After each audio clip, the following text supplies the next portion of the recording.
कलि के प्रभाव से परीक्षित बिचारा जो धर्मात्मा राजा था, गर्भ में ही जिसकी रक्षा भगवान ने करी थी,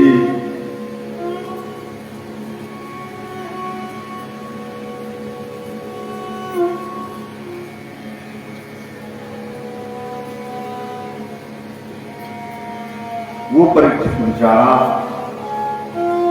कलि के प्रभाव से ऐसा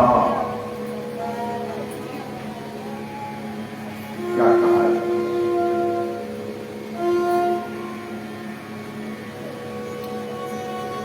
कलि को रहने के लिए उसी ने स्थान दिया था, 4 स्थान। द्यूतम पानम स्त्रियम सूना यतरा धर्म चतुर्विरह। द्यूत जुए में जाके रहो, शराब में जाके रहो, मार काट हिंसा गाली गलौज में जाके रहो,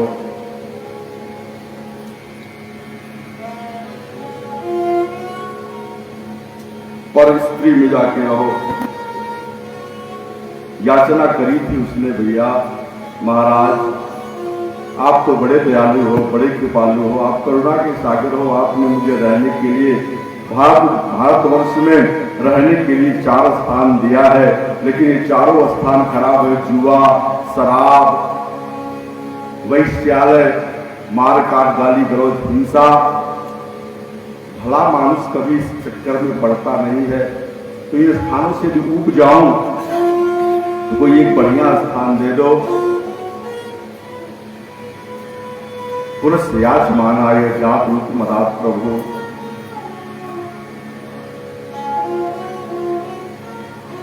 सोने में रहने के लिए स्थान दे दिया। अन्याय के धन में कलि का वास है। हर काम करना, मेरी एक बात को ध्यान से समझ लेना, सुन लेना।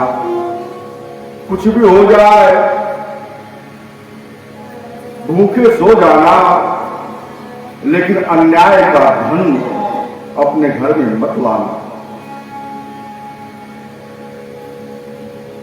यदि अन्याय का धन तुम्हारे घर में आया, ये निश्चित है कि तुम्हारा ही नहीं, तुम्हारे पूरे वंश का नाश कर देगा, इसमें बिल्कुल संदेह नहीं। देखने में भले लगता है कि अन्याय का धन हमने कमाया, संपन्नता दिखाई पड़ रही है, परंतु सावधान रहना, ये ऐसा स्लो पॉइजन है कि विनाश कर देगा। अरे हमारे यहां मनीषीगण कहते हैं, उपनिषदकार कहते हैं, ग्रंथकार कहते हैं, साधु कहते हैं, विद्वान कहते हैं, अन्याय आयोजितम वित्तम 10 वर्षाणि तिष्ठति। अन्याय से कमाया गया धन 10 साल तक रहता है। प्राप्त तो 11 वर्षे समूलोपि विनश्यति। 11वां वर्ष लगा तो समूल नाश कर देता है। करे भी क्यों न, कलि का वास है न हो। अन्याय के धन में कलियुग वास करता है, सोने में कलि वास करता है। और जो ही सोना दिया, जाके सोने में वास करो। आज परीक्षित राजमुकुट नहीं पहना हुआ था, आज परीक्षित ने ऐसा मुकुट पहना हुआ था सोने का, जो अन्याय का मुकुट था। क्या आप बताना, न्याय का मुकुट है या अन्याय का है? भीम ने जरासंध को मारा, हा? मारने के बाद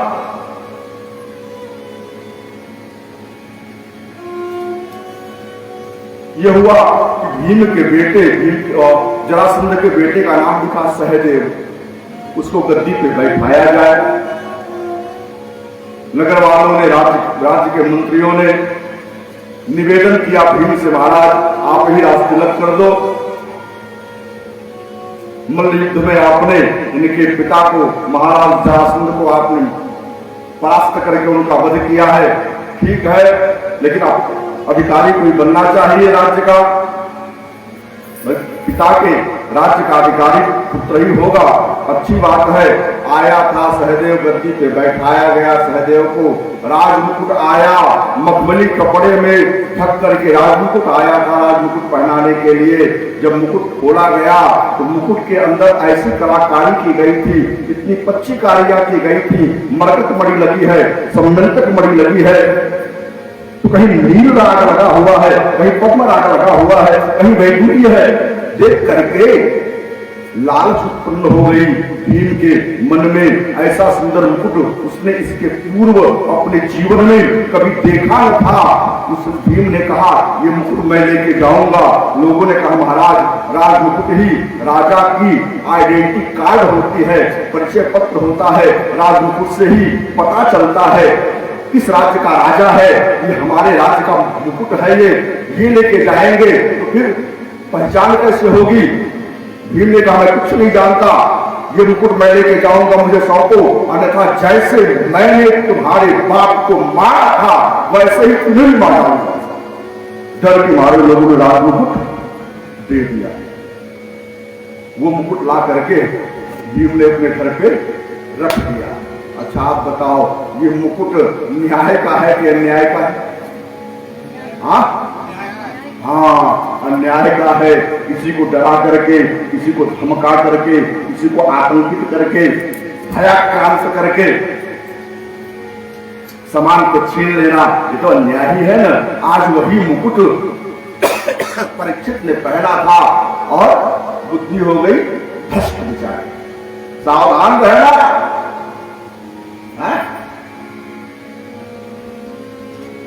कहो परीक्षित जैसा धर्मात्मा राजा जब क्षण मात्र की असावधानी से, तो हमारी यार क्या क्या विषाद है। सुबह से लेकर शाम तक बस दान दान दान दान दान दान इसी लगे हुए हैं, राम का नाम तो लेते ही नहीं। उसके बाद भी अगर असावधान होगे तो कहां जाओगे यार, समझो।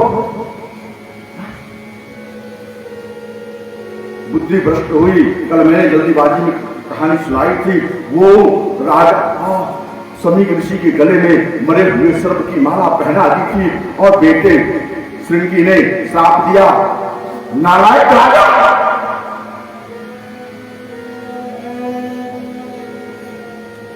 जिस भरत वंश में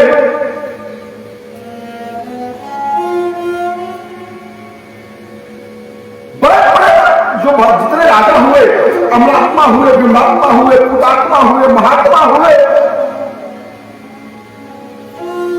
वो क्षत्रिय जो ब्राह्मणों के लिए अपना सर्वस्व त्याग देने का सामर्थ्य रखता था, ऐसे कुल में जन्मा हुआ तो नालायक ऋषि का अपमान करता है, मरे हुए सर्प की माला करेगा। जा आज के 7वें दिन तेरी मृत्यु होगी, और ऐसी मृत्यु नहीं होगी, इसी प्रजाति का, इसी वंश का, इसी खानदान का, इसी कुल का, इसी वैरायटी का सर्प तक्षक तुझे डसेगा और तेरी मृत्यु होगी।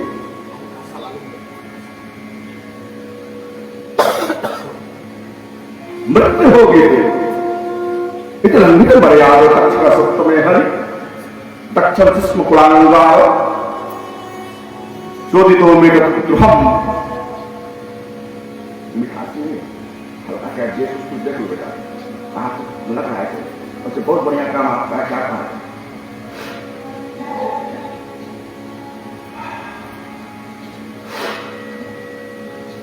है भैया। राजा वहां से आए, आने के बाद मुकुट को निकाला। एकाएक चिंतन हुआ, अरे राम राम मैंने क्या किया, ब्राह्मण का अपमान हो गया। तब तक आकाशवाणी जो साथ दिया था, गड़गड़ाहट हुई थी, समीक की तंद्रा, समीक की समाधि टूटी थी। बेटा ये तूने क्या किया? ऐसा नहीं करना चाहिए था। अरे साधु तो वो है कि सम्मान दो तब भी, अपमान करो तब भी, दोनों में जो सम बना रहे वही तो साधु है।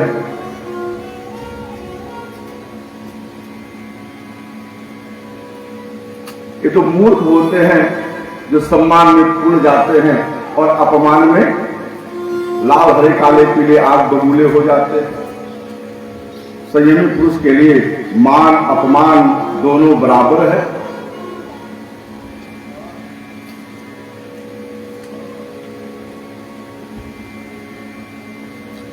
खूब समझाया था, लेकिन अब तो बालक के मुख से बात निकल चुकी है।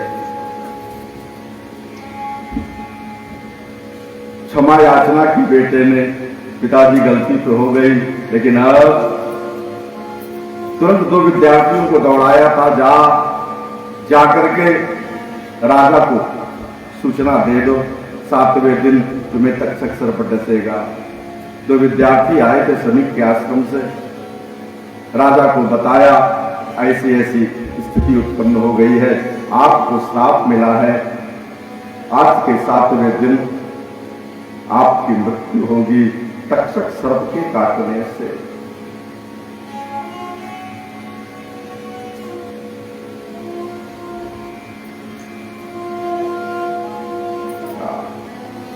और जानते हो परीक्षित ने क्या किया?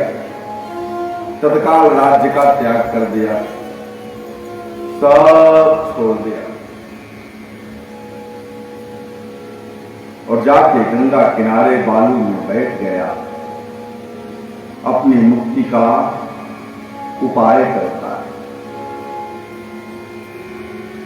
विचार करो, ये कहानी उस काल की नहीं है, ये कहानी हमारे आपके जीवन में घटित हो रही है। हम आप भी परीक्षित हैं हो। कल मैंने बताया था ना, परीक्षित मतलब 2 अर्थ बताए थे, कोई एक अर्थ याद होगा तब तो कथा समझ में आएगी। देखो भैया, कथा मनोरंजन का विषय नहीं है, कथा उद्धार का विषय है, आत्मकल्याण का विषय है। जो समझाया जाए, जो सुनाया जाए, उसको कहीं न कहीं दिमाग के किसी न किसी फोल्डर में फीड करके रखो, सेव करो, तब काम आएगा। कल मैंने बताया था ना, जो भगवान के द्वारा गर्भ में सुरक्षित किया गया है वो है, या गर्भ में जिसकी रक्षा भगवान करता है वो है परीक्षित। हम आप भी परीक्षित में हैं हो। हमारी आपकी रक्षा माता के गर्भ में कौन करता है? वो ईश्वर ही करता है, भगवान ही करता है। तो हम भी परीक्षित हैं। अच्छा, परीक्षित को कई दिन में मरना है? 7 दिन में मरना है। हमें आपको भी 7 दिन में ही मरना है।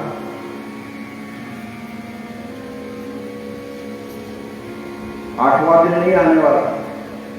अरे भाई, चाहे रविवार को मरोगे, चाहे सोमवार को, चाहे मंगलवार को, चाहे बुधवार को, चाहे गुरुवार को, चाहे शुक्रवार को, चाहे शनिवार को, ये 7 दिन में ही मरोगे ना कि तुम्हारे लिए कोई अलग से कोई बार आएगा? अदर डे कोई आएगा? संडे टू सैटरडे, इसी के बीच में तुम मरोगे। अदर डे आने वाला है नहीं, 7 दिन में ही मरना है। काल का ब्याज तुम्हें, हमें, आपको, सबको डसने वाला है 7 दिन के अंदर ही। भाग्यमान है, बुद्धिमान है परीक्षित जो अपनी मुक्ति का उपाय करता है। अभागे और मूर्ख हम आप हैं जो अपनी मुक्ति का उपाय नहीं कर रहे। डसेगा, समझ रहे? और हम अपनी मुक्ति का उपाय नहीं कर रहे, कर रहे? कैसे काम चलेगा? समझ रहे? ये मुक्ति का उपाय करते, सोच रहे हैं मुक्ति कैसे बन जाएगी, कैसे बन जाएगी, कैसे बन जाएगी। बड़े बड़े महात्मा आए, ऋषि आए, मुनि आए, सबने खूब समझाया, परीक्षित देखो मरना सबको है। जात से ही ध्रुव और मृत्यु, एक सत्य आपको और बताऊं, इस मृत्यलोक का एक सत्य है क्या? मृत्यु। हाँ, ये सबको मिलना है। कोई ऐसा संसार में नहीं है जिसको मृत्यु न मिले। किसी को बेटा नहीं हो सकता, किसी का विवाह नहीं हो सकता, हाँ? कोई किसी को के पास धन नहीं हो सकता, ये संभव है। लेकिन कोई मर नहीं सकता, ये संभव नहीं। मरेगा, सबको मरना है। जात से घोर मृत्यु हो, जिसने जन्म लिया है उसको मरना है। इट इज यूनिवर्सल ट्रूथ, ये सार्वभौमिक सत्य है। सबके लिए लागू हो रहा है, चाहे किसी संप्रदाय का हो, किसी विचारधारा का हो। मरना सबको है, हाँ, लेकिन मरने से पहले अब कैसे मरना है ये सीख लो। एक बात आपको बताऊं मैं, ये जो ग्रंथ है ना, ये आर्ट ऑफ डाई है। अंग्रेजी में भी कहा जाए तो क्या है ये? Art of die. How can we die? कैसे मरे? देखो, मरना भी एक कला है। हाँ? जीने की कला क्या सीखोगे? अब सीख चुके, जो आदत पड़ गई, वो कहते कहते भले चिल्लाते चिल्लाते हम थक जाए, चाहे कोई आ जाए, तो उसमें सुधार आने वाला है नहीं। जीवन भी एक कला है यद्यपि, लेकिन जो आदत पड़ गई सो पड़ गई, वो छूटने वाली नहीं है।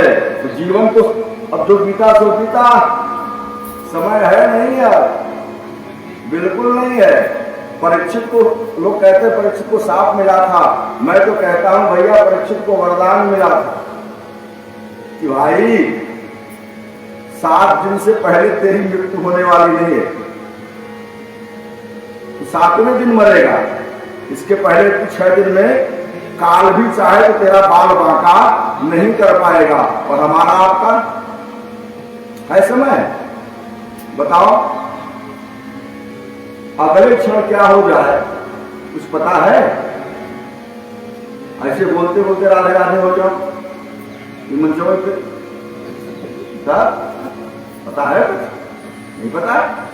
ऐसे होऊंगा भी हो, पता है मुझे। ऐसे कहीं मंच पे यही कामना भी ईश्वर से है, कथा करते करते लेके चला जाए, जीवन की दुनियादारी की रेखाओं में न पढ़ना पड़े।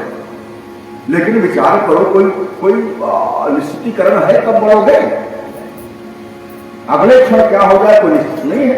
अर्थ क्षण न जाने विधाता किं करिष्यति, अगले क्षण क्या हो जाए पता नहीं है। फिर भी क्या कहा जाए? खूब समझाया था लोगों ने, महात्माओं ने। रहता था सदैव सुखी जग में, उसे अंत समय दुख पाना पड़ा। पछताया था जग में जो कभी, उसे अंत समय पछताना पड़ा। कोई बाग में फूल न ऐसा खिला, खिलके न जिसे मुरझाना पड़ा। विधि का ही विधान अकाट्य रहा, जो आया यहाँ उसे जाना पड़ा। आया है सो जाएगा राजा रंग फकीर, अंतर ये है एक सिंहासन चढ़ चला, एक के लिए विमान आया और दूसरा एक बदे जंजीर। मरना सबको है, इसलिए मरने की चिंता मत करो।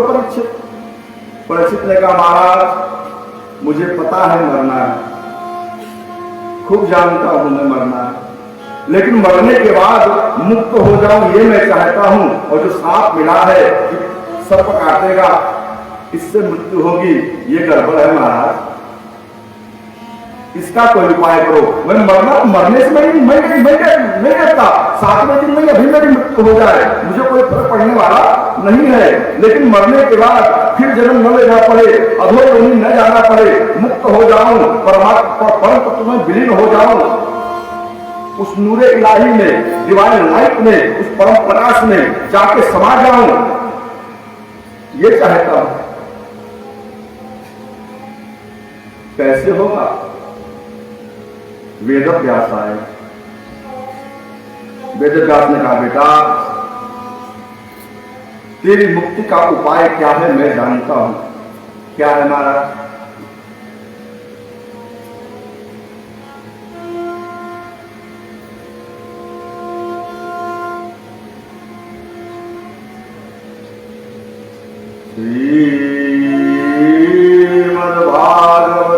श्रीमद्भागवतान्मुक्ते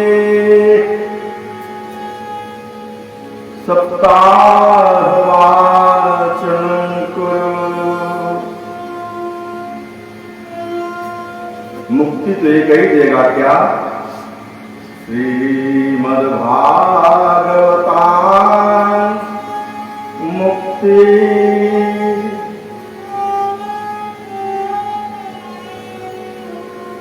भागवत से मुक्ति बन जाएगी तेरी।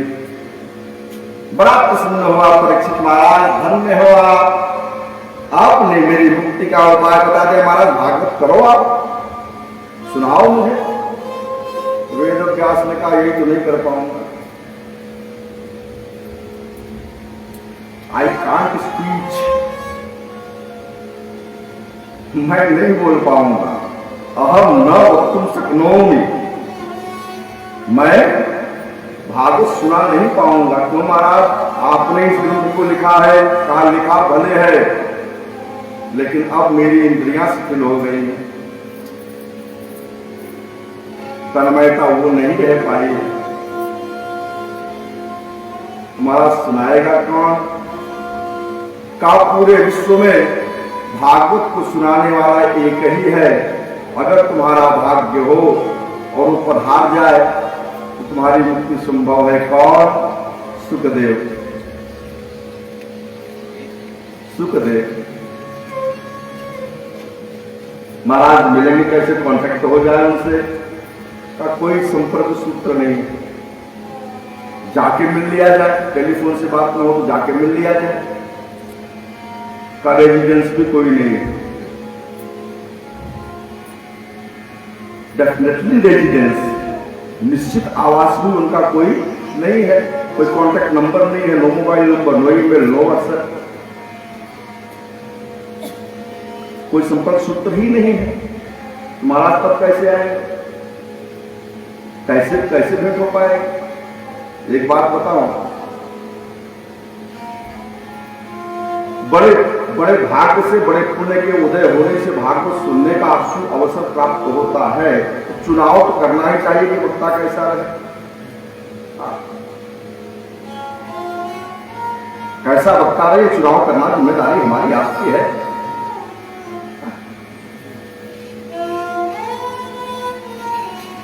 क्योंकि अपनी मुक्ति साथ साथ अपने पुत्रों की मुक्ति बनानी है। और एक बात आपको और बताऊं, खूब चुनाव करते करते थक जाओगे, जब तक उसकी कृपा नहीं तो तब तक सही वक्ता नहीं मिलने वाला। जरूर मान लो, सारी व्यवस्था बनाते रह जाओगे, अगर वो कृपा नहीं करेगा तो बढ़िया वक्ता मिलने वाला नहीं है। बस तीन कृष्ण पीटने वाले मिलेंगे, मिला करके गा करके बजा करके अपने भी जाएंगे, तुमको भी ले जाएंगे, पता नहीं कहाँ जाएंगे, भगवान नहीं जाएंगे। जब उसकी कृपा होगी तभी हो पाएगा, अन्यथा संभव नहीं है।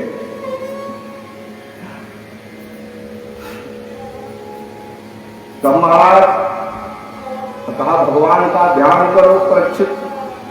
जब भगवान कृपा करेगा तब जाकर के सुखदेव जैसा संत तुम्हें मिलेगा और तुम्हारी मुक्ति बनेगी। और जब तक परमात्मा की कृपा न हो तब तक कीर्तन करते रहो। हे भैया, कीर्तन मस्ती में चल रहा था। उसी समय 16 वर्ष के बालक, पूरे शरीर पे कोई वस्त्र नहीं है, लंगोटी मात्र लगी हुई है, पूरे शरीर में धूल लपटा पड़ा है, निगाहें नीची हैं, चले आ रहे हैं, चले आ रहे हैं, चले आ रहे हैं। एकाएक निगाह पड़ी वेद व्यास महाराज की, परीक्षित तेरा भाग्य उदय हो गया, उठ दौड़ स्वागत कर, भगवान की कृपा हो गई। और सुखदेव पधार गए। दौड़ा राजा दौड़ करके चरणों में लेट गया, ला करके सिंहासन पे बैठाया, लगा आरती पूजा करने। सुखदेव ने कहा नारायण क्या करता है, समय काहे बर्बाद करता है? समय बड़ा मूल्यवान है। अनायास एक बात मैं आपको बताऊं, साधु का क्षण और अन्न का कण ये बर्बाद नहीं करना चाहिए, बहुत कीमती होता है।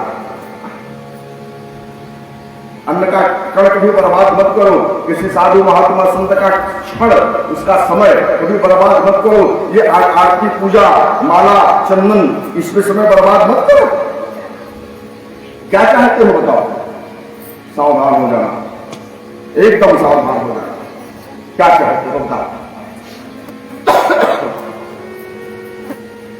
हाथ जोड़ के परीक्षित ने एक प्रश्न किया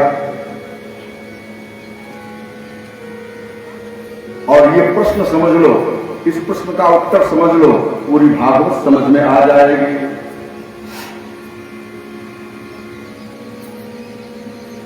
परीक्षित ने प्रश्न किया महाराज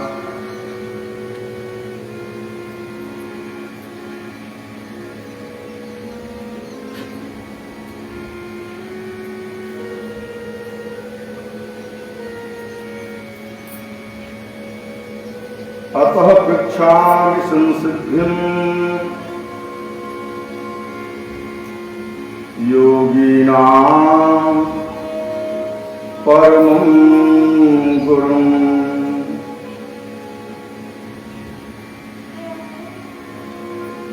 सुर सहित घबरा दो, न मुंह से घबराते बने तो भैया मेरे।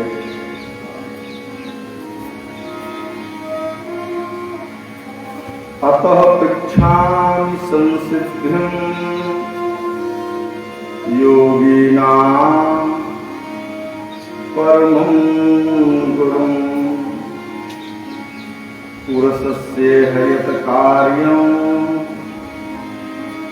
म्रियमाणस्य सर्वथा। अय योगियों के परम गुरु, मेरी जिज्ञासा है क्या? क्या जिज्ञासा है? का जो म्रियमाण व्यक्ति है, जो मरने वाला है, उसका कर्तव्य क्या है? सावधानी समझना मेरी बात। क्या गजब का प्रश्न है परीक्षित का। चाहता परीक्षित तो बड़े आराम से कह सकता था महाराज मुझे क्या करना चाहिए, मैं क्या करूं, मुझे क्या करना चाहिए। तो नहीं, समष्टिगत है ये प्रश्न। जो मरने वाला है उसको क्या करना चाहिए? जो मरण धर्मा है, जो आज नहीं कल नहीं परसों नहीं बरसों बाद मरेगा, उसे करना क्या चाहिए? समझना ध्यान से, ये प्रश्न है। यद्यपि 7 प्रश्न किए हैं भागवत में, परीक्षित शब्द प्रश्नावलियां हैं, लेकिन ये जो प्रश्न है परीक्षित का, तो समझो जरा ध्यान से। भागवत है,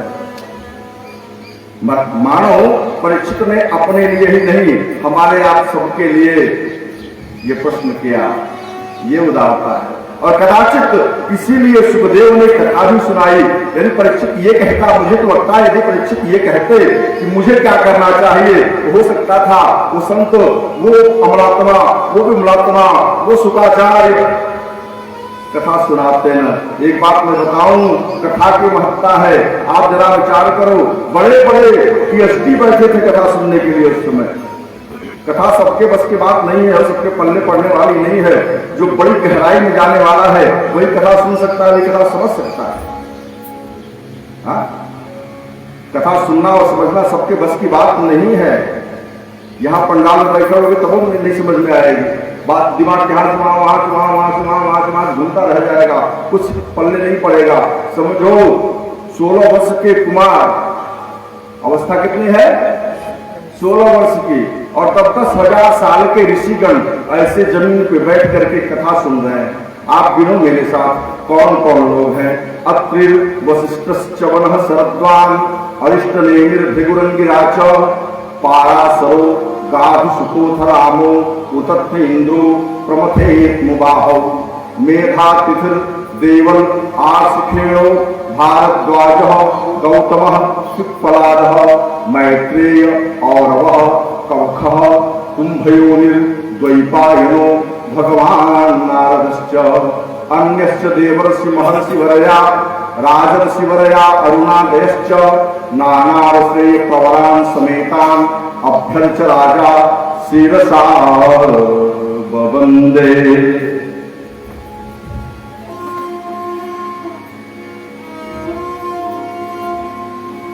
विचार करो इतने लोग हैं और सब बैठ के कथा सुन रहे हैं। प्रश्न क्या है? म्रियमाण व्यक्ति का कर्तव्य क्या है? पुरुषस्य है यदि कार्य म्रियमाणस्य सर्वथा। बस अब समझो, ध्यान से समझना, यही उत्तर जो है परम धर्म है।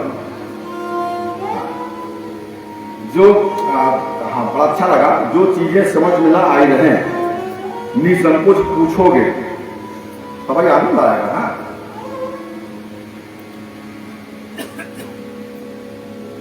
धर्म का मतलब कर्तव्य है तो समझ लिया था। अब परम धर्म ये जो उत्तर दिया जा रहा है जिसका समझना आ रहा, गजब का उत्तर शुक्राचार्य ने दिया हो।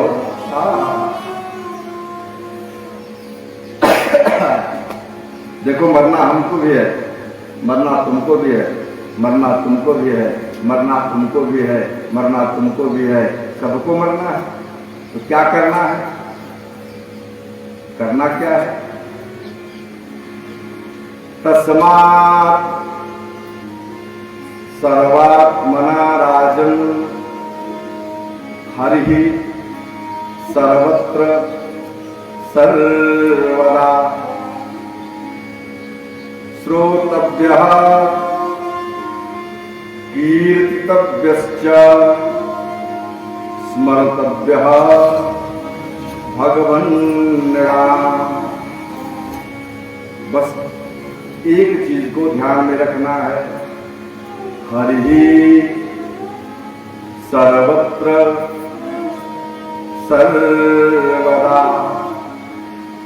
एकदम वो सुनते जाओगे अपने आप समझ में आता चला जाएगा, मुझे समझाने की जरूरत नहीं पड़ेगी, मुझे ऐसा लग रहा है। तस्मात् सर्वात्मना राजन हरि सर्वत्र सर्वदा। भगवान हर जगह है और हर समय है। भगवान इनमें भी है, भगवान इनमें भी है, भगवान इनमें भी है, भगवान सब में है ना, सब में है। 1 घंटे के लिए, 2 घंटे के लिए, 10 to 4 PM, 2 से 6 बजे तक के लिए नहीं, नहीं, नहीं, सर्वदा 24 आवर। आज की भाषा में 24/7 लगातार भगवान सब में है। तो क्या करना होगा? श्रोतव्यः कीर्तितव्यश्च स्मर्तव्यः भगवन्नाम। इसलिए सावधान होकर के उसको श्रोतव्यः, उसकी कथा को सुनना चाहिए। कीर्तितव्यश्च, उसके नाम को लेते रहना चाहिए। स्मर्तव्यः, और हमेशा उसकी याद बनी रहे। कोई भी काम करने से पहले उसको याद कर लेना चाहिए। कोई भी काम करना एकदम सरल सी बात, कोई भी काम करना हो उसके पहले उसको याद कर लो। बस यही है धर्म, परम धर्म। ये क्या है? हाँ, अब मैं काम का डिफिनेशन नहीं करूंगा। कुछ भी करना है जो तुम्हारे मन में आया, मान लो चोरी करने का मन आया, उसको याद कर लो, तुम्हारा मन वहां से बदल जाएगा। हाँ, तुम भी देख रहे हैं। अगर ये ध्यान में रहे, एक बात समझ लेना, अगर लगातार ईश्वर ध्यान, भगवान ध्यान में है तो फिर बुरा काम तुमसे होगा नहीं, बच जाओगे। हाँ, और उसको बिसरा के रखोगे फिर कहाँ जाओगे कुछ पता नहीं चलेगा।